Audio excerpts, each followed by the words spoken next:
स्वागत करता हूं अपने YouTube चैनल सरल सॉल्यूशन पर। ठीक ना। तो चलिए आज की जो टॉपिक है धातु एवं अधातु है। तो धातु एवं अधातु हम लोग उपधातु तीनों पढ़ चुके हैं। ठीक ना। अगर नहीं पढ़े तो डिस्क्रिप्शन में लिंक है, वहां पर जाकर आप पढ़ सकते हैं, नहीं तो प्लेलिस्ट में चले जाइए। ये रसायन विज्ञान कक्षा 10 का जो लेसन नंबर 3 है, आपको एकदम आसानी तरीके से इसमें पूरे नोट्स के साथ आपको मैं बता दूंगा। और पूरा नोट्स एक एक पॉइंट आप इसको नोट करते जाइए, एकदम आपका नोट बनता जाएगा। ठीक ना। तो यहाँ पर चलिए, यहाँ पर हम इसके कुछ सामान्य गुण लिए हैं, या फिर कह सकते हैं अंतर है धातु और अधातु में क्या अंतर है, इसको कह सकते हैं, या फिर धातुओं एवं अधातुओं के सामान्य गुण। ठीक ना। तो पहले आ जाइए भौतिक गुण पर चलते हैं। तो भौतिक गुण देखिए, इसका भौतिक गुण क्या है।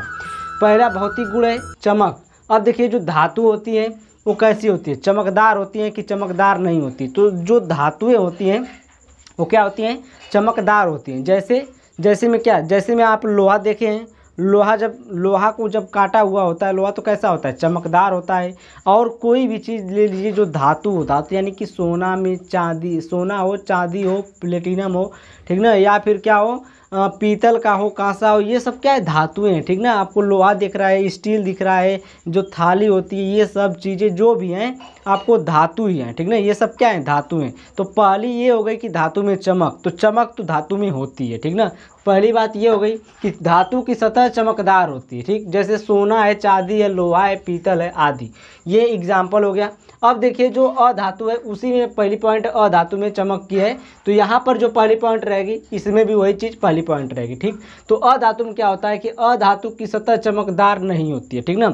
जो अधातुएं होती हैं उनकी सतह जो होती है चमकदार नहीं होती है। जैसे में आप देखिए यहाँ पर सी है, यहाँ पर एस आई है। या सी का मतलब क्या है, कोयला। सी यानी कि कार्बन, कार्बन यानी कि कोयला। और एस आई यानी कि सिलिकॉन, सिलिकॉन क्या है, बालू, मान लीजिए सिलिका। ठीक ना।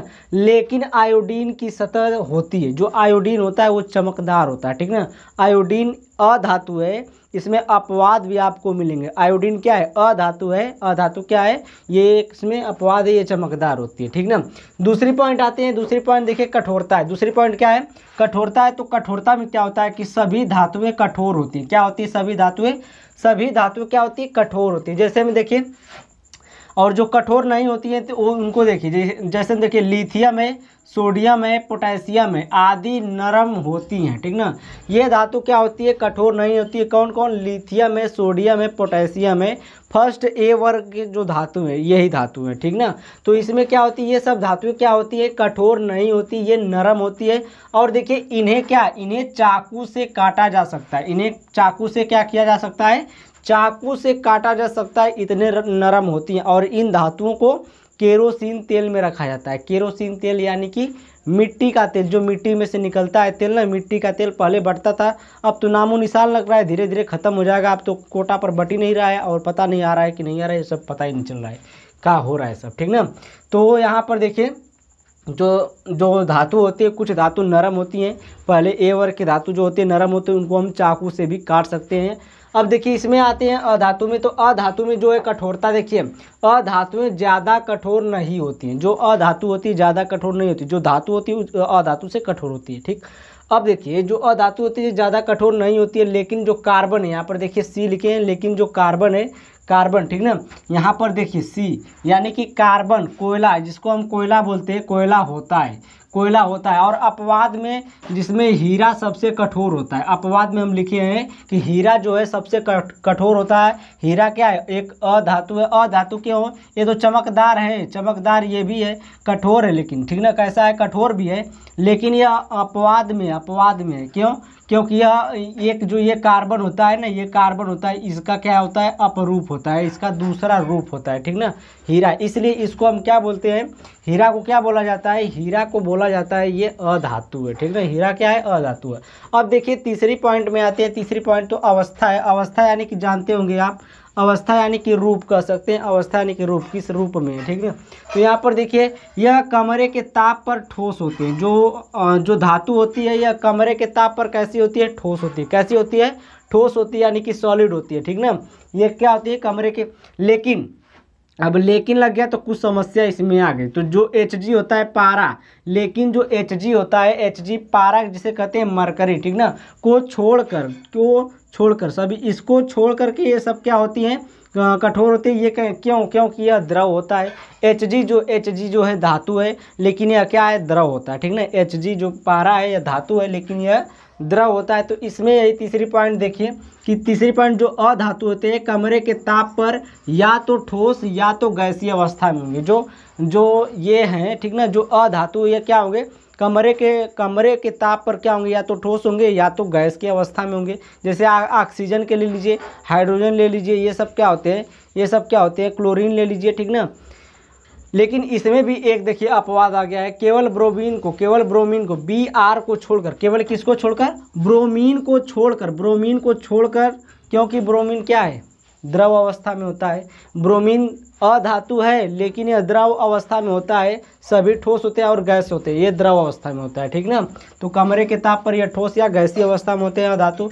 चौथी पॉइंट यहाँ पर देखिए, आघातवर्धता का मतलब क्या होता है, आघातवर्धता का मतलब उसको हमें आघात करना है। घात का मतलब उस पर आक्रमण करना है, किसी चीज़ से मारना है, लोहे से या हथौड़ा से मारना है, ठीक ना।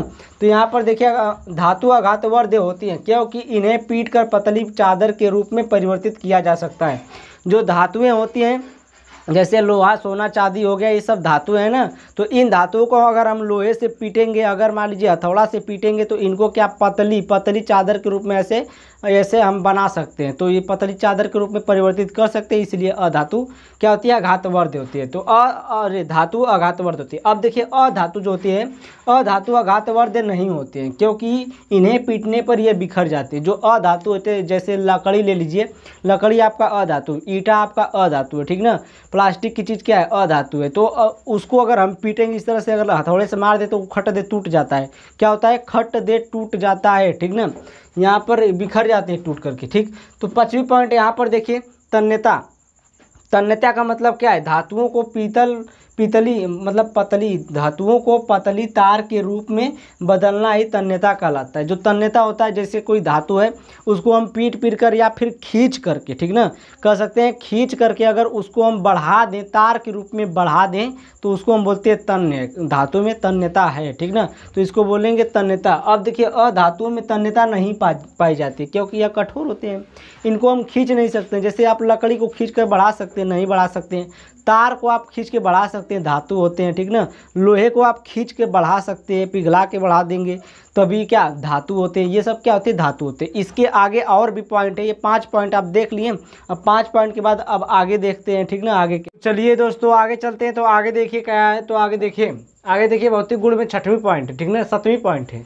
2 पॉइंट बची है, तो 2 पॉइंट इसको खत्म करते हैं, लेसन को जल्दी से। लेसन नहीं खत्म होगा, टॉपिक खत्म होगी। तो यहाँ पर देखिए विद्युत व उष्मा के चालक, ठीक ना, विद्युत व उष्मा के चालक में जो धातु होता है वह विद्युत का कुछ सुचालक होता है। क्या होता है, सुचालक होता है। धातु क्या होता है, विद्युत का सुचालक होता है, ठीक। यहाँ पर देखिए धातुएं विद्युत व उष्मा के सुचालक होती हैं। इसमें आसानी से विद्युत प्रवाहित की जा सकती है, ठीक ना। इसमें क्या करना है कि आसानी से विद्युत प्रवाहित की जा सकती है, विद्युत का प्रवाह इसमें होगा, ठीक ना। जो आपकी धातु है, लोहा, सोना, चांदी, जो भी आपकी धातु है, इसमें क्या होगा, विद्युत को हम प्रवाहित कर सकते हैं। अगर एक छोर को हम किसी बिजली के तार में खोस दें, बिजली के तार में छुआ दें और एक छोर को हम पकड़ लें, तो हमें बिजली मार देगी, टन दे, ठीक ना। तो ऐसा काम मत करिएगा कि हम बता रहे हैं तो जाकर पकड़ लें। अब देखिए जो अधातु होती है, अधातुएं विद्युत व उष्मा के कुचालक होती हैं। क्या होती हैं, कुचालक। कु का मतलब नहीं चलती है उसमें विद्युत, ठीक ना, विद्युत धारा का प्रवाह नहीं होता है। कुचालक का मतलब, चालक का मतलब चलना, कु का मतलब बेकार, कु का मतलब बेकार या खराब। तो खराब चालक कर सकते हैं, नहीं कहेंगे, क्योंकि ये कुचालक का मतलब यहाँ होगा कि विद्युत का प्रवाहित नहीं हो रहा है, प्रवाह नहीं हो रहा है, ठीक ना। तो अधातुएं जो होती हैं विद्युत व उष्मा के क्या होती हैं, कुचालक होती हैं। इनमें विद्युत का प्रवाह नहीं होता है, यहाँ पर देखिए अगली पॉइंट है 7वीं पॉइंट, ध्वनिक का मतलब क्या है, ध्वनि, ठीक ना। ध्वनि यानी कि धातुएं जो होती है कठोर सतह से टकरा कर धात्विक आवाज़ उत्पन्न करती हैं। जो धातु होती है आपकी, जैसे आप ले लीजिए, कोई लोहा ले लीजिए, कोई बर्तन ले लीजिए, ठीक ना, तो कठोर चीज़ से टकराएंगे तो आपको आवाज़ एक उत्पन्न होगा, उस आवाज़ को हम कहेंगे धात्विक आवाज़। जैसे थरिया ऐठे आप पटक दें तो क्या होगा, पूरा एकदम एकदम पूरा शोर हो जाता है, ठीक ना, क्या हो जाता है, पूरा शोर हो जाता है। तो यहाँ पर देखिए जो अधातु होती है, लेकिन वही अधातु जो होती है, अधातु कठोर सतह से टकराकर आवाज़ उत्पन्न नहीं करते हैं। क्यों? क्योंकि देखिए लकड़ी है, लकड़ी को आप पटकेंगे किसी चीज़ पर, नीचे ही पटक लीजिए, पत्थर पर ही पटक लीजिए, तो वो एक प्रकार से आवाज़ नहीं करती है। तो अधातु क्या हुई, यह अधातु में ध्वनिक नहीं पाई जाती है, ठीक ना, धात्विक आवाज़ नहीं पाई जाती है, लेकिन धातु में क्या होता है, यही धात्विक आवाज़ पाई जाती है, ठीक ना। अगर उसको कहीं पटकेंगे, बर्तन है, गिलास है, लोटा गिर जाता है तो देखते हैं कितना शोर होता है, पक्का चीज़ पर गिर जाता है। तो चलिए आज का ये टॉपिक ख़त्म हुआ है आपका, ठीक ना। इसका आप नोट तो बनाते रहिएगा, नोट्स आप इसका बनाते रहिएगा, ठीक। तो स्क्रीनशॉट ले लीजिए जो लेना है। तो नोट्स आपका बहुत ज़रूरी है, परीक्षा के समय नोट्स ही काम आते हैं, ठीक ना। नोट्स ज़रूर बनाइए। तो आज के लिए इतना ही, थैंक यू, बाय बाय।